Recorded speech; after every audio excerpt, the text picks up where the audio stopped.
Let's talk fabric selection for a little bit. The first thing that you're gonna want for your Rainbow Sunshine mini quilt is a variety of fabrics. This line by Quiet Play is called Create, and I love all the saturated colors. I love that there's a ton of variety in this fabric. And the other thing that makes this fabric really great is that there's not a lot of contrast in each individual print. They're tone on tone, which makes them interesting and fun, but they're very saturated, which will make the embroidery pop if you're using, say, the yellow or the oranges for the sun. Plus your letters for your raw edge applique are gonna stand out and have a lot of contrast from your background fabric. Now let's look at this second fabric pull that I have done. This is gonna be a scrappy pink mini quilt, and I love all of the colors. But what makes working with prints a little bit tricky is you have to pay attention to the size and the scale of the patterns on your different prints, and you also need to make sure that you're being aware of the contrast of your prints. For the rays, it's not nearly as important as it is for the sun portion as well as the applique pieces.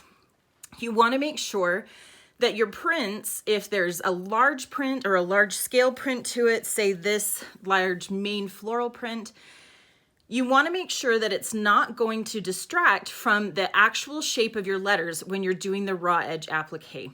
So you want to make sure prints that have a very small scale or prints that are more tone on tone are much easier to create enough contrast that you don't lose the shape of your letters and that your raw edge applique is still legible.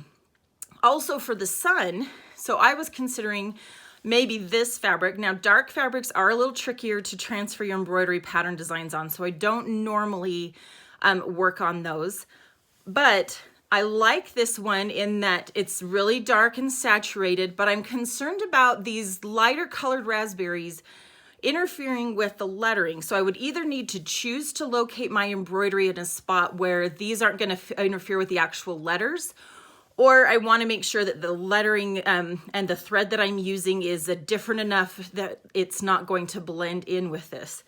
So another option for the embroidery might be like this pink one here, which would be a great option if you use a dark color of floss. Because the scale is so small, you're going to be able to really see those letters that you've embroidered stand out. So make sure that you're paying attention to the scale of your patterns, the contrast between your letters and your background fabric for your raw edge applique, and also between your embroidery and your background for your sun, to make sure that all of your letters can be easily seen and read.